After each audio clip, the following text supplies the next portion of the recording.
Welcome to the Rustic Garden Homestead. Today I just wanted to quickly show you what's the best way to dig up and transplant seedlings. When you're direct seeding, you may not just put one seed into a hole. I usually recommend putting in like 3-4 seeds. This way you're not waiting around for one seed to germinate, but sometimes all 4 of the seeds germinate or more germinate, and then you have a nice clump of plants and you really want to thin it down to one plant. Now, of course, you can just remove the seedlings that you don't want, leave one plant, let it grow to maturity. But a lot of us have a hard time doing that. You can actually dig up the clump of seedlings, break them up gently and then transplant them. And there's a nice way to do that where it puts the least amount of stress on the seedling. Let me show you how to do that real quick too. Sometimes the strategy is, you want to just plant your cool weather crops and it's the fall, obviously. Today is the 16th and you don't have any room. So you could overseed a small space, get all the seeds germinated and growing, and then as the space opens up in your garden, take those seedlings, thin them, and then put them into their kind of final resting space. I started planting my fall garden about 2 weeks ago. Today is the 16th. All the crops you see here were put in on September 1st. I will link the video in the video description to show you what cool weather crops you can plant in September and October. We have beets right here. They all came up, and instead of thinning them down to 1 or 2 plants, I want to show you how we can, dig them up and then transplant them. Over here, I have kohlrabi. One of the things I recommend, and you can see a couple examples here, especially for the brassicas, you get so many seeds. Put in 3 or 4 seeds. In some cases, sometimes I might have 6. So we have 5 kohlrabi plants coming up here. And you could just thin them. A lot of people don't want to do this. Thin them down to 1 plant, let them grow. The reason I recommend putting in multiple seeds, because here's an example where I put in just as many, 3, 5, 7 seeds. Let me get that in frame. And only 1 came up. So I don't really recommend putting in 1 seed per hole because there's a chance that it's not going to come up. So you overseed, and then you can end up with multiple plants. Over here, we have fast-growing pak Choi. It really likes the cooler weather. And you can see right here, there are 5 pak Choi plants. That's too many. We also have deer prints too, if you have a good eye. A deer is getting into my yard. I'm not sure how it's getting in. I got to figure it out. Or getting into my garden over the fence. So let me just get right to it. We're going to just take a shovel, put it in here, prop them up, break up the dirt ball, and then we're going to have holes already set up to drop the germinated seed, the little seedling, right into there. All right, so let me set that up, show you how to do it. You want to do it on a cooler day. A hot day, 85 degrees, full sunny day. If you leave, the little seedlings out really for 10 minutes, the sun can dry up the roots, damage them, they're going to be stressed out. So you want to do this on a cloudy day, do it later in the evening. Most importantly, just be ready to go. You dig them up, we're going to loosen them into single plants, and then we're going to get them right into their space. You water them in. You don't want them sitting really for 10 or 15 minutes in the sun. That's going to dry up the roots, it's going to damage the plants. I just wanted to cut in real quick and say, I'm not going to show you the proper spacing for these different plants. I just want to show you the technique of thinning out the clump of seedlings and then how to get them into the ground with doing the least amount of damage around the roots. This way they're not stressed out. You water them in for a good 10 days or so. They get back on track, and then you can really save the seedlings, put them in the garden where you want them to go. But the spacing should be set up really on whatever you're growing. Check the seed pack, look up online, space them appropriately. I'm going to show you how to thin these, and what I'm doing now, this is just too close for pak Choi. The video that's in the video description shows you how to plant all these cool weather crops, and up on the screen I put the spacing between seeds and between rows, but this is just for the example. First thing you want to do is you want to have the place set up where you're going to put your seedlings. So, piece of bamboo, tree branch, screwdriver, whatever. You want to go down about 2 to 4 inches, 5 to 10 centimeters, and you're just making a nice big hole. The key to this is the roots of most of these seedlings go straight down. So we want to drop the whole root nicely into the hole, have the root go almost to the bottom, and then we're just going to drop in some soil around them. If your soil is too dry, it's collapsing or something like that, just wet it down first. But we pre-set the holes, and then we just come over and dig up the plants. Now this was stepped on by the deer, so we have 1, 2, 3, 4, 5 plants in there. I'm going to go down really about this far. You want to get down deep. That's the whole key. And then pop out the root ball. And you can see the roots go down really far. You want to capture all those. You know, if you pull it out or you don't go deep enough, you're going to get a little root.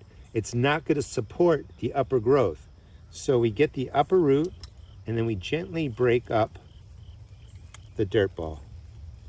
And then we take these out, and you can see how long the roots are. It's cloudy, there's a light rain. We're going to water these in, gently pull them apart, and just take a look at that. Can you see it swinging? If the hole isn't deep enough, if you only went down 2 inches, you know, you want to go down, let me get that in there, you know, almost to the depth of the root. So we're going to go down a little bit further.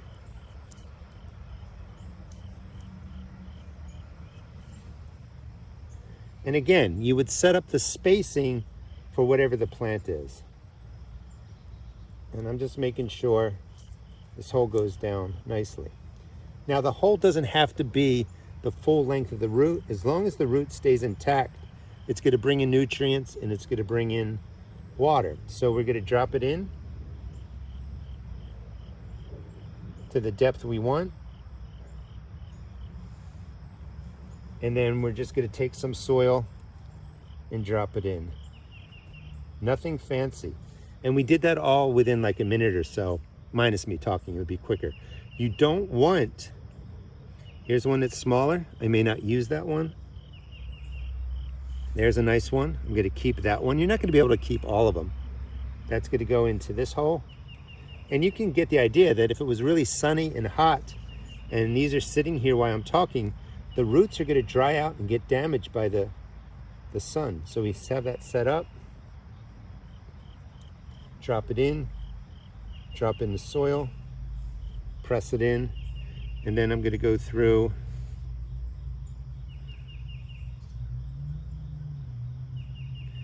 gently pull it apart. Well, that wasn't so gentle. We'll go with this one. That's going to go in here. And we took 5 of them and we got 3 nice transplants set up. So we took the clump that was here, we have 1 plant, technically 2, 3, 4, and I would just go ahead and work my way down. Here's another example real quick. So we have the plants right here. We're going to take the shovel. Remember how far those roots grow. Don't be, you know, stingy with the depth. You want to get down there nice and far and pop up this whole plant, this whole clump. And you can see the roots are way down here. I mean, it's really cool how plants grow. But a bigger root system, and we're going to break this up.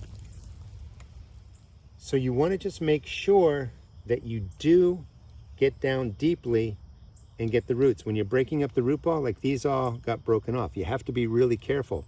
But that's how you want to do it. You don't want to pull them out because you're just not going to have enough roots. Generally speaking, something like that, if the roots are longer than the seedling, you're really in good shape. All right, let me show you a few more examples. And then you would just dig out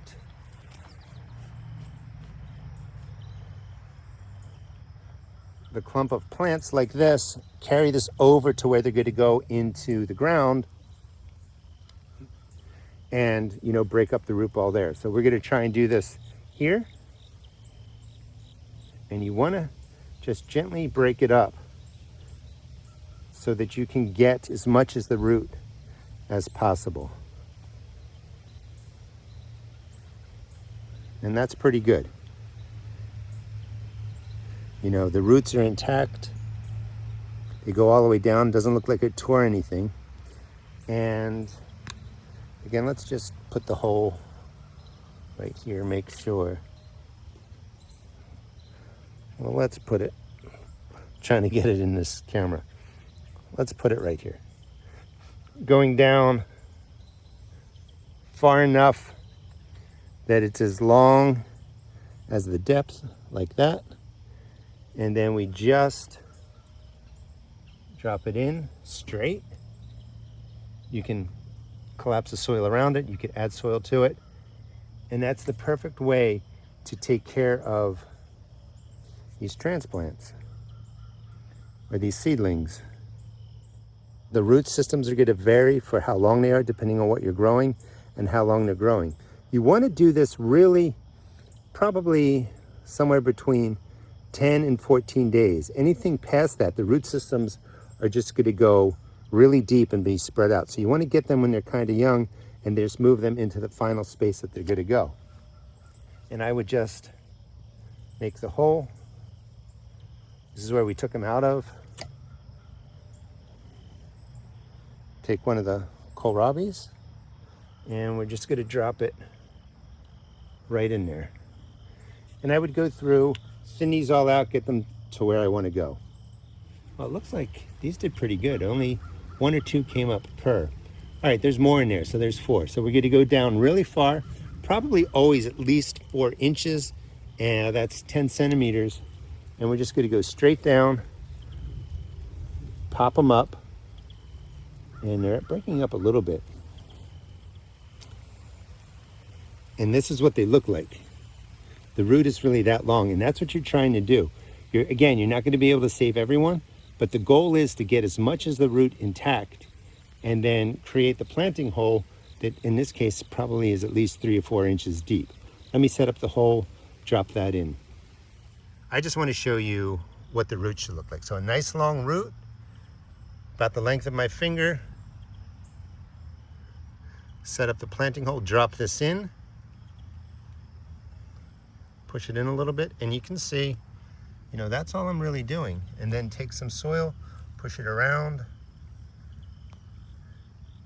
And that is the best way to take seedlings, thin them out from being in clumps, and then get them into the garden where you want to. You want the full length of the root as much as you can get. Just create the hole, drop it in there, and that beet's gonna be perfectly fine. It's not gonna probably even miss a beet, pun intended. Because you have so much of the root intact, it's going to do just fine. Now, once you have everything thinned out, you want to water it right away, water the space right away, and then you probably want to water these every other day. You notice that the roots are 2 inches, 4 inches long. They're going down pretty far, so a good soaking is going to have moisture down there around the root. However, it's just that thin root, you know, going down. It's possible on a hot day, especially when you're going into late summer into fall, that the moisture around the root itself gets used up. So you want to water every day for a good 10 to 14 days. Let these plants reestablish. But this is how you can really, you know, save some of the seedlings instead of just going in, thinning them down to a single plant, throwing them away. Dig them up, put them where you want to place them. Thanks so much for watching. Please check out my seed shop at therustedgarden.com. I sell tomato and pepper seeds, $1.75 a pack. All other seeds are only $1.50. And again, this is just a video, quick video on the technique for thinning out clumps of seedlings from a planting hole, getting them into the ground in a way that they're not stressed. This way they'll take off and you'll have more plants. Again, thanks so much for watching.